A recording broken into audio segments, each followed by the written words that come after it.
Eştiğin mi oğlunlu? Türkmen çeviriyorsun mı? Oğlunlar emmağını da değişti. Son eşitmedim deyip atar şeyini etmeyin bana. Ben al kaydağını ben yanımda dostum madi.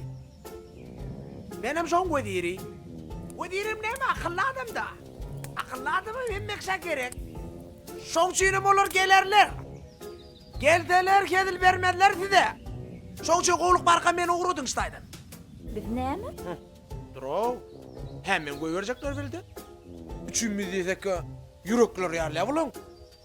Elki men çıkayım. Ondan sonra men seni halat eder. Koy verseniz men söz veriyen. Olur size de at demediler.